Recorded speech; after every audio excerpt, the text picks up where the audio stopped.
মমতা বন্দ্যোপাধ্যায় তাকে বাবরি মসজিদ ওখানে গড়ার জন্য সমর্থন করছেন কিনা, অনুমোদন দিয়েছেন কিনা, পিছনে আছেন কিনা, সেটাও তো আগে জানা দরকার হুমায়ুন কবিরের কাছে। হুমায়ুন কবির বলেছেন যে উগ্র মৌলবাদী রাজনীতি করেছেন তিনি ইউসুফ পাঠানকে জেতানোর জন্য, অধীর চৌধুরীকে বা বিজেপিকে হারানোর জন্য, তিনি বলেছেন যেটা আমি করিনি, আমাকে দিয়ে করানো হয়েছে। অতএব এই বিষয়টা আগে পরিষ্কার করা দরকার। আর মুর্শিদাবাদ জেলায় হিন্দুরা যেভাবে সংখ্যা লঘু বলে অত্যাচারিত হয়েছেন বা হচ্ছেন, সেই বিষয়ে তো মুখ্যমন্ত্রী আজকে কিছু বলেননি। হরগোবিন্দ দাস, চন্দন দাস খুন হলো কেন? ধুলিয়ান শামশেরগঞ্জে 16% হিন্দু তাদের দেশি নৌকো করে রাত্রিবেলা ফরাক্কা পেরিয়ে বৈষ্ণবনগরে গিয়ে আশ্রয় শিবিরে খিচুড়ি খেয়ে থাকতে হলো কেন? এসব কথা তো উনি বলেননি। আজকে তো নতুন নয়, সেই 2019 সালে সিএ কে এনআরসির নাম করে বলা থেকে শুরু করে মুর্শিদাবাদে বারে বারে মৌলবাদী শক্তির দ্বারা শান্তিপ্রিয় জনগণ এবং হিন্দু জনগোষ্ঠী আক্রান্ত হয়েছিল। এই বিষয়ে তো মুখ্যমন্ত্রী স্পষ্ট করে সেখানে কিছু বলেননি। তিনি এর আগে মুর্শিদাবাদের জিয়াগঞ্জে লালবাগের মিটিংয়ে বলেছিলেন ইমাম সাহেবদের দেখে, আমি এখানে আপনাদের দায়িত্ব দিয়ে যাচ্ছি হিন্দুদেরকে রক্ষা করার জন্য। তারপরেই তো ধুলিয়ান শামশেরগঞ্জ হয়েছিল। আজকে উনি বলেছেন হিন্দুদের দায়িত্ব দিচ্ছি সংখ্যালঘু মুসলিমদেরকে রক্ষা করার জন্য। আমরা যারা রাষ্ট্রবাদী, জাতীয়তাবাদী, তাদের সঙ্গে তো আমাদের কোনোদিন সংঘাত ছিল না। আমাদের সংঘাত তো পিএফআই, সিমি, আনসারুল বাংলা, হিজবুল মুজাহিদিন, এই ধরনের জঙ্গি গোষ্ঠী যারা ভারতকে বিশ্বের মানচিত্র থেকে নষ্ট করতে চায়, যারা পাহেলগামের মতো ঘটনা ঘটাতে চায়। আপনি এই নন্দীগ্রামে বলুন 2021 সালে মিথ্যে করে আপনাদের কোনো সংবাদ মাধ্যম মুখ্যমন্ত্রীকে খুশি করার জন্য শুভেন্দু অধিকারী হেরে গেছে বলে প্রচার করেছিলেন। তারপরে বিকেল থেকে কি অত্যাচারটা এখানে নন্দীগ্রামে হয়েছে সাধারণ মানুষ হিন্দুদের উপরে, এটা এখানকার মানুষ দেখেছে। তারপরে আমি জেতার পরে হিন্দুরা রুখে দাঁড়িয়ে, তৎকালীন গভর্নর জগদীপ ধনখড় নিজে এসেছিলেন এখানে, হিন্দুরা তাদের অস্তিত্ব রক্ষা করেছিল।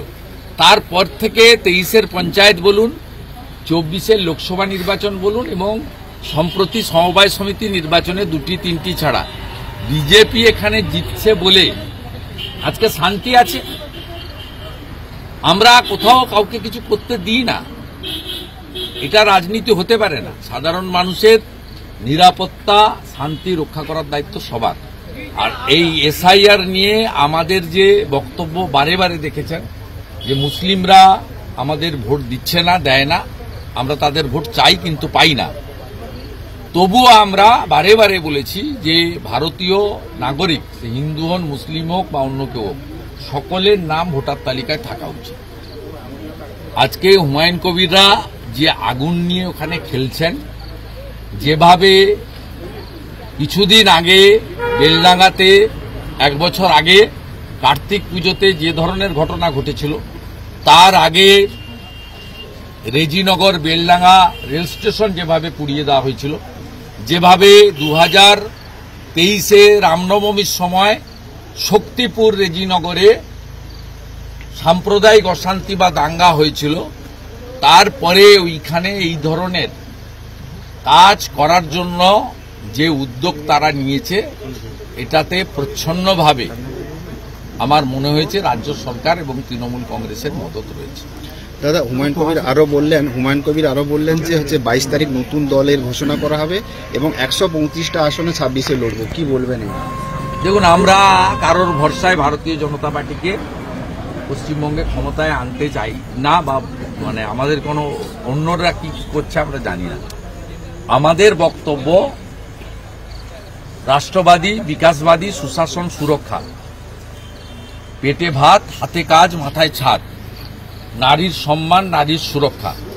এটা করতে গেলে 21টা রাজ্যে বিজেপি আছে। বিহারে ব্যাপক জয় হয়েছে, পশ্চিমবঙ্গেও দরকার। আমাদের সঙ্গে তৃণমূল কংগ্রেসের ডিফারেন্স খুব একটা বেশি নেই। এসআইআরে যদি ভোটার তালিকা পরিচ্ছন্ন হয়, প্রত্যেক বুথ থেকে 70-80টা করে মৃত ভোটার বাদ যাচ্ছে। এই ভোট একটাও ভারতীয় জনতা পার্টি দেয় না। ক্যামেরা বন্ধ করে বিকেলবেলা 4টে থেকে 6টা তারাই দেয়। এই নন্দীগ্রামে যদি আপনি 60টার কাছাকাছি মুসলিম বুথের ভোট পার্সেন্টেজ দেখেন, সেখানে 95-96% ভোট পড়ে কেন্দামারি, শামসাবাদ, দাউদপুরের বুথগুলোতে। হিন্দু এলাকায় কখনোই 80-82%-এর বেশি ভোট পড়ে না। হিন্দু এলাকায় বিজেপির লোক বা হিন্দু নেতৃত্বরা অভ্যস্ত নয় মৃত ভোট, ফলস ভোট দিতে। তাদের আঙ্গুলে কালি লেগে যায় একবারই, সে কালি তারা তোলে না। কিন্তু মুসলিম বুথগুলোতে বিরোধী পক্ষের এজেন্ট না থাকার সুযোগ নিয়ে তারা বিকেলবেলা দরজা খুলে ক্যামেরা বন্ধ করে দেদার ছাপ্পা ভোট মারে। আজকে এই ভোটার তালিকায় যদি সংশোধন হয়ে যায়, একটা কেন্দামারি অঞ্চল থেকে 800টা মৃত ভোট বেরিয়েছে। কি ভয়ঙ্কর অবস্থা এইখানে দাঁড়িয়ে। গড়চক্রবেড়িয়াতে বাংলাদেশি মুসলিম ধরা পড়েছে। শামসাবাদে প্রতিবেশীকে বাবা সাজিয়ে নাম তুলেছে। আরও একটা বুথ পাওয়া গেছে মুসলিম বুথ, যেখানে শ্বশুরকে বাবা বলে ভোটার তালিকায় নাম তুলে দিয়েছে, দাউদপুরে।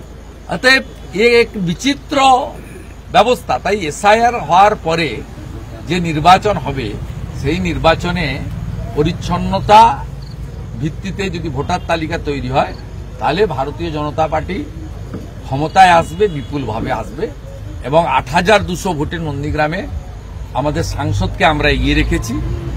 এই ভোট আরো বাড়বে, কমার কোনো কারণ নেই। কারণ নন্দীগ্রামের হিন্দু সমাজ জানে, এমনকি শিক্ষিত মুসলিমরাও জানে, যে এখানে ভারতীয় জনতা পার্টি অধিকাংশ পঞ্চায়েত, বিধায়ক ইত্যাদি আছে বলে আমরা আর কিছু নাই হোক, আমরা হয়তো মাছ ভাত খেতে পাচ্ছি না, নিরামিষ খাচ্ছি, কিন্তু শান্তিতে আছি, অশান্তি নেই। নইলে বিগত দিনে কি অবস্থার মধ্যে এখানকার মানুষজন পড়েছিল সবাই জানে। ঘরবাড়ি লুট করা থেকে, বাইক বাহিনীর দাপাদাপি থেকে শুরু করে নন্দীগ্রাম টাউন ক্লাবে পেট্রোল বোমা দিয়ে আগুন লাগানো হয়েছে। এগুলো নন্দীগ্রামের লোক কখনো দেখেনি।